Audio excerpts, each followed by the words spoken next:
Halo adik-adik, selamat datang lagi di channel YouTube Mentari Education. Hari ini kakak akan melanjutkan materi kimia kelas 10 terkait dengan perkembangan sistem periodik unsur. Sebelumnya, jangan lupa untuk like, komen, dan subscribe ya, agar channel ini bisa semakin berkembang. Adapun tujuan pembelajaran kita kali ini, yaitu adik-adik nantinya mampu menjelaskan perkembangan sistem periodik unsur dengan benar. Selanjutnya, jika sudah mampu menjelaskan, adik-adik juga diharapkan dapat menentukan letak unsur dalam tabel periodik berdasarkan nomor atom. Kita lanjut saja, yaitu perkembangan sistem periodik. Kita sudah mengenal sistem periodik modern, tapi sebelumnya sistem periodik itu mengalami perkembangan secara terus-menerus seiring dengan penemuan-penemuan yang baru.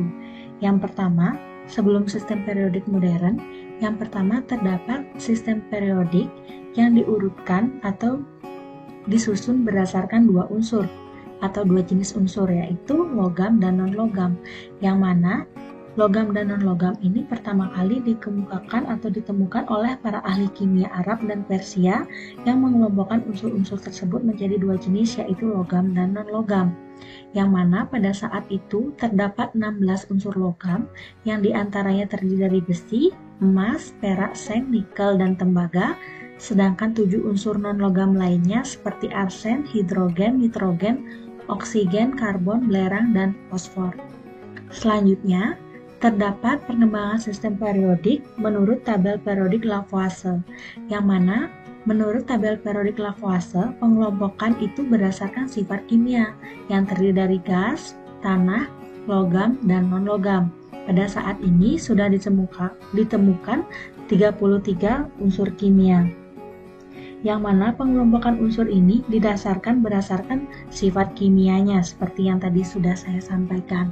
Adapun tabel periodik Lavoisier dapat kalian lihat seperti di bawah ini, yaitu ada kelompok gasnya, ada non-logam, logam, dan tanah dengan unsur seperti berikut yang kalian dapat lihat di dalam tabel. Namun, tabel periodik unsur Lavoisier ini memiliki kelemahan, yang mana masih terlalu umum dan masih menganggap bahwa cahaya dan kalor ini merupakan unsur. Selain itu, Lavoisier juga menganggap beberapa senyawa itu juga sebagai unsur. Selanjutnya, yaitu triade Dobereiner, yang mana menurut Dobereiner itu seorang ahli kimia dari Jerman melakukan suatu penelitian yang mana menemukan bahwa kenyataan massa atom relatif berdekatan dengan massa atom relatif rata-rata unsur di tepinya, atau massa unsur yang di tengah merupakan hasil dari rata-rata massa unsur di tepinya, yaitu tepi pertama dan tepi ketiga. Nah, adapun yang dimaksud yaitu misalkan contoh triade Dobereiner itu adalah ada triad, yaitu unsur kalsium yang kita ketahui dengan unsur atau simbolnya Ca, kemudian Sr, dan Ba. Nah, masing-masing unsur ini memiliki massa atom relatif yang berbeda tentunya. Kalsium 40, strontium 88, barium 137. Yang mana menurut Dobereiner berdasarkan penemuannya bahwa massa unsur yang di tengah ini 88 itu hasil penemuan dari rata-rata unsur pertama dan ketiga. Seperti contoh kalian bisa lihat ini 40 ditambah 137, kemudian dibagi 2 mendapatkan hasil 88,5, sehingga strontium itu berada di tengah dan didapatkan dari hasil rata-rata. Nah, berdasarkan tabel tersebut, maka massa atom relatif unsur kedua ini merupakan rata-rata dari massa atom relatif unsur pertama dan ketiga. Sehingga penemuan ini memperlihatkan adanya hubungan antara massa atom relatif dengan sifat unsurnya. Nah, sehingga berdasarkan hasil penemuannya ini, Dobereiner ini menyimpulkan bahwa unsur-unsur itu dapat dikelompokkan ke dalam beberapa kelompok yang terdiri dari 3 unsur atau yang disebut dengan triad. Ya, adapun daftar unsur oleh Dobereiner ini adalah sebagai berikut, yaitu ada triad 1, triad 2, triad ini atau kelompok ya. Jadi triad itu atau kelompok, ada kelompok 1 sampai dengan kelompok 5, yang mana unsur yang di tengah ini merupakan hasil rata-rata massa atom relatif unsur pertama dan ketiga, sehingga dapatkan hasil seperti berikut. Namun, berdasarkan Dobereiner ini masih juga memiliki kelemahan, yaitu kelemahannya itu adalah kurang efisien karena adanya beberapa unsur yang tidak dapat masuk ke dalam kelompok triad. Selain itu, beberapa unsur juga tidak termasuk ke dalam kelompok triad padahal sifatnya sama dengan unsur yang ada di dalam kelompok triad tersebut.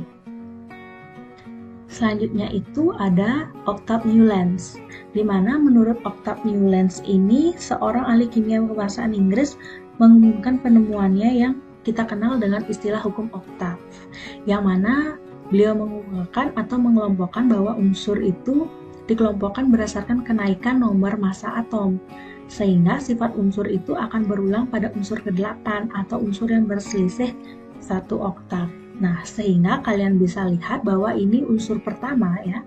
Kita bisa katakan ini adalah unsur pertama yaitu H akan memiliki sifat yang sama dengan unsur yang ke-8. Jadi H ini akan nanti memiliki sifat yang sama dengan 8 yaitu F. Kemudian begitu juga selanjutnya. Unsur Li ini nantinya akan memiliki sifat yang sama dengan Na, Be dengan Mg dan seterusnya. Nah, untuk Octave Newlands ini juga masih memiliki suatu kelemahan, yang mana kelemahannya itu ini masih memiliki kelemahan, ya, yang mana kelemahannya itu hanya cocok untuk atom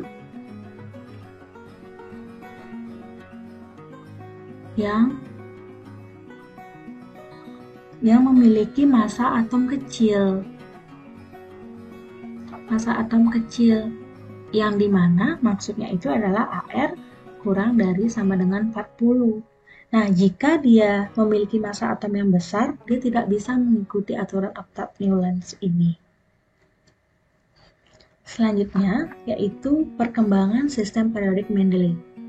Nah, dalam perkembangan sistem periodik Mendeley ini sudah terdapat 63 unsur, yang mana Mendeley sudah menyusun unsur-unsur menurut kenaikan massa atom relatif dan kemiripan sifatnya.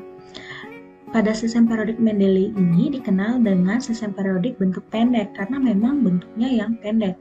Kemudian di sini sudah mengenal istilah golongan dan periode pada Mendeley ini, yang mana pada lajur vertikal itu dikenal dengan istilah golongan dan lajur horizontal dikenal dengan istilah periode. Nah, kalian bisa lihat bahwa ini merupakan sistem periodik Mendeley tahun 1871 ya, 1871. Jadi seperti ini sistem periodiknya. Sebelum ada sistem periodik modern, kalian bisa lihat di sini. Kemudian di sini juga masih memiliki keunggulan ya, menyediakan tempat kosong. Jadi ini ada tempat-tempat yang kosong yang nantinya diharapkan oleh Mendeley suatu saat akan diramalkan ya, atau akan ditemukan unsur yang baru di kemudian hari sehingga bisa ditaruh di tempat yang kosong. Kemudian ditempatkan unsur transisi pada jalur khusus. Kemudian menyajikan data massa atom beberapa unsur lebih akurat. Juga keunggulannya misalkan massa atom Cr ini semula 43,3, kemudian Mendeley mengubahnya menjadi 52,0. Nah, jadi ini Cr ini diubah menjadi 52,0 dan sampai saat ini juga sistem periodik modern juga masih sampai saat ini, yaitu massa atom Cr-nya itu adalah 52,0. Nah, kemudian, selain memiliki keunggulan, Mendeley ini juga masih memiliki kelemahan, yaitu adanya beberapa urutan unsur yang masih terbalik. Jika disusun berdasarkan bertambahnya massa atom relatif pada periode 7, unsur tellurium seharusnya ditempatkan setelah unsur iodium. Ya, ini. Jadi ini 128, ini 127. Ini terbalik, harusnya ini di sini. Jadi 127 itu lebih kecil dari 128. Jadi masih memiliki kelemahan.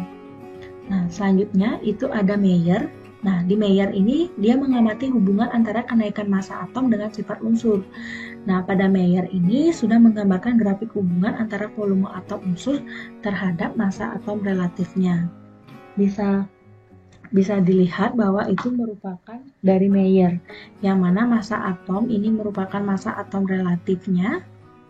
Kemudian yang ke atas ini ya, dari 0 sampai 60 ini merupakan volume atau kita kenal istilah nomor atom sekarang. Jadi itu. Jadi itu untuk yang Mayer. Nah, jadi ini yang sebelum modern, sehingga yang sekarang sudah terbentuk sistem periodik modern yang sampai saat ini masih digunakan. Yang mana sistem periodik modern ini dikemukakan oleh ahli kimia dari Inggris yaitu Moseley, di mana beliau menyusun berdasarkan urutan kenaikan nomor atom, bukan berdasarkan nomor massa dan kemiripan sifat, karena sebelum-sebelumnya para ahli mengemukakan berdasarkan nomor massa, tapi di modern yaitu Moseley mengemukakan berdasarkan kenaikan nomor atomnya, bukan nomor massa lagi. Nah, pada saat ini sistem periodik modern sudah dikenal sebagai nama sistem periodik bentuk panjang atau modern. Di sini juga seperti Mendeley tetap masih menggunakan golongan dan periode. Nah, golongan di sini sudah dibagi, yaitu ada golongan utama dan golongan transisi. Golongan utama terdiri dari 1A sampai 8A dengan pembagian sebagai berikut yang kalian dapat bisa lihat di layar. Kemudian golongan transisi yaitu ada dua jenis, yaitu ada blok D dan blok F. Di mana blok D itu mulai dari unsur 1B sampai 8B dan blok F ini transisi dalam. Untuk blok F itu terdiri dari lantanida dan aktinida, di mana lantanida ini diakhiri dengan subkulit 4F, sedangkan aktinida itu adalah 5F. Nah, kalian dapat lihat, mungkin kalian sudah tidak asing lagi dengan sistem periodik seperti ini. Ini merupakan sistem periodik modern yang dikemukakan oleh Moseley dan sampai saat ini masih digunakan. Selanjutnya, itu terkait dengan perkembangan sistem periodik. Kemudian di penugasan, untuk penugasan buatlah satu soal beserta pembahasannya terkait perkembangan sistem periodik unsur yang telah dipaparkan. Jadi kalau kalian mendengarkan dan mengamati dengan seksama, kalian sangat mudah untuk membuat soal dan beserta dengan pembahasan. Diusahakan untuk setiap siswa memiliki soal yang berbeda ya. Terima kasih.